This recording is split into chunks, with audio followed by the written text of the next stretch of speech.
అయోధ్య, జ్ఞానవాపి, మధుర, బోధ్శాల దేశంలో అత్యంత సున్నితమైన వివాదాలకు కేర్ ఆఫ్ అడ్రస్. ఈ 4 చోట్ల అనువనువున హిందూ దేవుళ్ళ ఆనవాళ్లు దర్శనమిస్తున్నా ఇవి ఆలయాలు కావు, మసీదులు అంటూ ముస్లిం వర్గాలు దశాబ్దాలుగా చేస్తున్న వాదనలతో వివాదాలు కొనసాగుతున్నాయి. అయోధ్యకి రాముడు తిరిగొచ్చాడు, మధురలో శ్రీకృష్ణుడు, జ్ఞానవాపిలో స్వయంభూ జ్యోతిర్లింగాన్ని, బోధ్శాలలో సరస్వతి మాతను పూజించుకోవాలని హిందువులు ఎదురు చూస్తున్నారు. తాజాగా ఆ ఎదురు చూపులు ఫలించాయి. బోధ్శాల మసీదు కాదు, సరస్వతి మాత మందిరమే అని మధ్యప్రదేశ్ హైకోర్టు సంచలన తీర్పు ఇచ్చింది. ఫలితంగా బోధ్శాలలో పూజలు చేసుకునే అవకాశం హిందువులకు దొరికింది. కానీ ఇంతటితో ఈ వివాదం ముగిసినట్టు కాదు. ఎందుకంటే బోధ్శాలలో పూజలు అందుకోవాల్సిన సరస్వతీదేవి విగ్రహం లండన్లోకి ఒక మ్యూజియంలో ఉంది. ఇంతకు దశాబ్దాల బోధ్శాల వివాదంపై హైకోర్టు ఇచ్చిన తీర్పులో ఏముంది? బోధ్శాలలో పూజలందుకోవాల్సిన వాగ్దేవి విగ్రహం లండన్ మ్యూజియంలో ఎందుకుంది? ఆ విగ్రహాన్ని భారత్కు తీసుకురావడం సాధ్యమేనా? Let's watch. మందిర్ మసీదు వివాదాలు, భోజ్శాలపై సంచలన తీర్పు.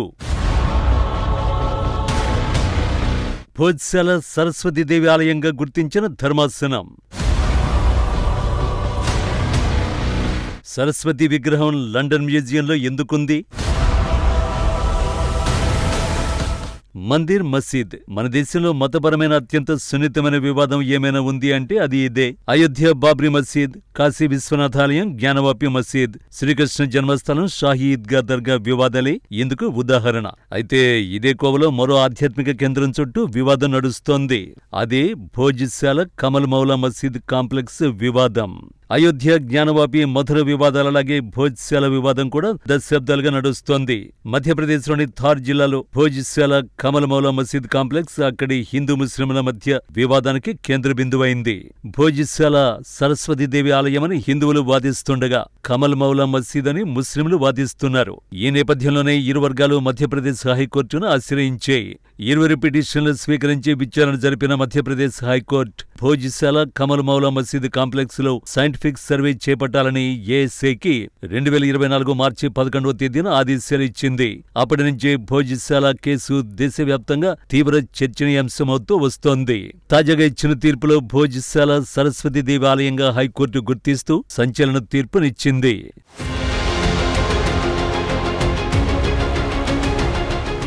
11వ శతాబ్దంలో పరమార వంశానికి చెందిన రాజా భోజుడు ఈ భోజ్శాలను నిర్మించారని చరిత్రకారులు చెబుతారు.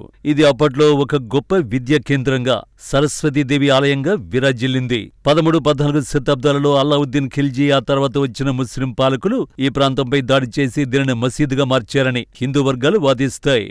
ఇక్కడే సూఫీ సెయింట్ కమల్ మౌలా సమాధి ఉండడంతో దీనిని కమల్ మౌలా మసీదుగా పిలుస్తున్నారు. 1902లో లార్డ్ కర్జన్ హయాంలో ఈ కట్టడాన్ని పురావస్తు శాఖ రక్షణలోకి తీసుకున్నారు. అప్పట్లోనే దీనిని భోజ్శాల కమల్ మౌలా మసీద్ అని అధికారికంగా గుర్తించారు. 1990వ దశకంలో అయోధ్య ఉద్యమం తర్వాత ఈ వివాదం మళ్లీ తీవ్ర రూపం దాల్చింది.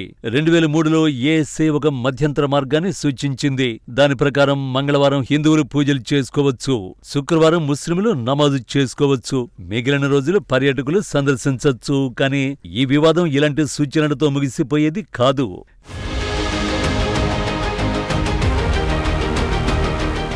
2024 మార్చిలో భోజ్శాలలో సైంటిఫిక్ సర్వే చేపట్టాలన్న హైకోర్టు ఆదేశాల మేరకు ఏఎస్ఐ రంగంలోకి దిగింది. ఆ సర్వేలో గతంలో దొరికిన ఆధారాల ప్రకారం ఇక్కడ హిందూ ఆలయ చిహ్నాలు స్పష్టంగా ఉన్నాయి. 1875లో ఇక్కడ ఒక అద్భుతమైన వాగ్దేవి సరస్వతి విగ్రహం దొరికింది.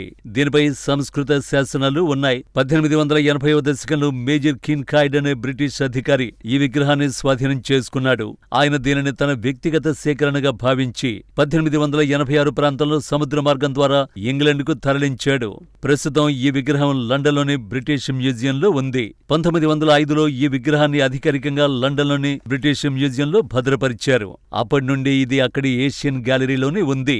దీనిని తిరిగి తీసుకురావాలని హిందూ సంఘాలు పోరాడుతున్నాయి. తాజా తీర్పులను మధ్యప్రదేశ్ హైకోర్టు వాగ్దేవి విగ్రహాన్ని బ్రిటిష్ మ్యూజియం నుంచి తీసుకురావాల్సిందేనని కేంద్ర ప్రభుత్వాన్ని ఆదేశించింది.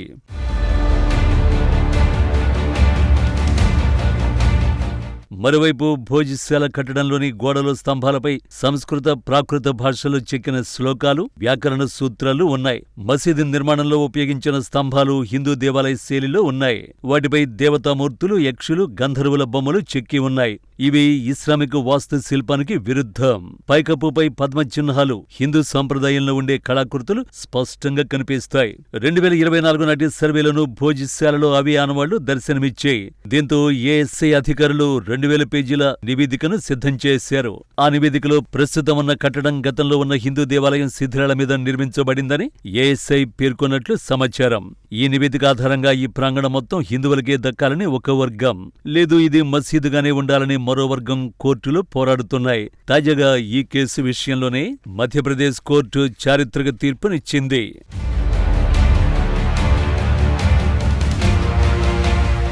భోజశాలను సరస్వతీదేవి ఆలయంగా మధ్యప్రదేశ్ హైకోర్టు గుర్తించింది. దీంతో ఏళ్ల తరబడి సాగుతున్న ఈ కేసులో హిందూ పక్షానికి సంచలన విజయం దక్కింది.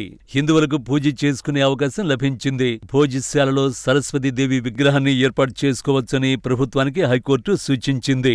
ఆలయ ప్రాంతాన్ని పురావస్తు శాఖ అధీనంలోకి తీసుకోవాలని ఆదేశించింది. హైకోర్టు ఈ కేసులో భారత పురావస్తు శాఖ రిపోర్టును ప్రస్తావించింది.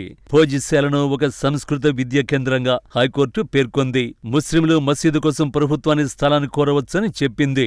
ఈ సందర్భంగా జైన్ సమాజ్, ముస్లిం పక్షం దాఖలు చేసిన పిటిషన్లను కోర్టు కొట్టేసింది. న్యాయవాది విష్ణుశంకర్ జైన్ మాట్లాడుతూ ఈ కేసులో హైకోర్టు చారిత్రాత్మక తీర్పునిచ్చిందని, హిందూ భక్తులకు కోర్టు హక్కుల్ని కల్పిస్తుందని చెప్పారు. హిందూ పక్షం తన వాదనల్ని వినిపిస్తూ ఖిల్జీ ఆదేశాల మేరకు ఆలయాన్ని కూల్చివేశారని, పరమార వంశానికి చెందిన రాజు భోజుడు 1034 సంవత్సరంలో భోజశాల ప్రాంగణంలో సరస్వతీదేవికి అంకితమిస్తూ ఒక ఆలయాన్ని నిర్మించారని కోర్టుకు విన్నవించారు. 1305లో అల్లావుద్దీన్ ఖిల్జీ ఆదేశాల మేరకు ఈ ఆలయం కూల్చివేయబడిందని, ఆ తర్వాత ఆ ఆలయ శిథిలాలను ఉపయోగించి అక్కడ ఒక మసీదు నిర్మించబడిందని చెప్పారు. इंदौर हाईकोर्ट ने जो एएसआई का 7 अप्रैल 2003 का ऑर्डर है उसको पार्शली क्वैश किया है और हिंदू समाज के लोगों को वहां पे पूजा पाठ का अधिकार दिया है। कोर्ट ने भोजशाला कॉम्प्लेक्स को राजा भोज का माना है, एक सरस्वती स्कूल माना है लर्निंग का। साथ ही साथ इसमें सबसे महत्वपूर्ण बात यह है कि भोजशाला के केस में जो हमारी मांग थी कि वहां से लंदन के म्यूजियम से मूर्ति वापस लाई जाए, कोर्ट ने कहा है कि सरकार इस रिप्रेजेंटेशन को कंसिडर करे और साथ ही साथ कोर्ट ने यह भी कहा है। మరోవైపు హైకోర్టు తీర్పుపై మధ్యప్రదేశ్ ముఖ్యమంత్రి మోహన్ యాదవ్ కీలక వ్యాఖ్యలు చేశారు. ఈ విజయాన్ని సాంస్కృతిక పునర్వైభవంగా అభివర్ణించారు. హైకోర్టు సూచనల మేరకు సర్వే ఆధారంగా ఆ ప్రాంగణంలో హిందువులకు పూర్తి స్థాయిలో నిత్య పూజలు చేసుకునేందుకు వీలుగా ఏర్పాటు చేయాలని అధికారుల్ని ఆదేశించారు. అయితే హైకోర్టు తీర్పును ముస్లిం వర్గాలకు ప్రాతినిధ్యం వహిస్తున్న మౌలానా కమాలుద్దీన్ వెల్ఫేర్ సొసైటీ వ్యతిరేకిస్తోంది. ఆర్కియలాజికల్ సర్వే ఆఫ్ ఇండియా సమర్పించిన నివేదిక పక్షపాతంతో కూడుకున్నదని ఆరోపిస్తోంది. సర్వే నివేదికలో ఉపయోగించిన పదజాలం హిందూ పక్షానికి అనుకూలంగా ఉందని వాళ్లు కోర్టులో వాదించారు. అంతేకాదు హైకోర్టు తీర్పును సవాల్ చేస్తూ సుప్రీంకోర్టులో అప్పీల్ చేయడానికి ముస్లిం పక్షం సిద్ధమవుతోంది. 1991 నాటి ప్లేసెస్ ఆఫ్ వర్షిప్ యాక్ట్ ప్రకారం ఈ మార్పులు చెల్లవని వాదించే అవకాశం ఉంది. మొత్తంగా భోజశాల వాగ్దేవాలయమేనని హైకోర్టు ఇచ్చిన తీర్పు హిందువులకు భారీ విజయమే. కానీ ఈ వ్యవహారం సుప్రీంకోర్టుకు వెళితే కథ మళ్లీ మొదటికొచ్చే అవకాశం లేకపోలేదు. మరి ఈ వ్యవహారం ఎలాంటి మలుపులు తిరుగుతుందో వేచి చూడాలి.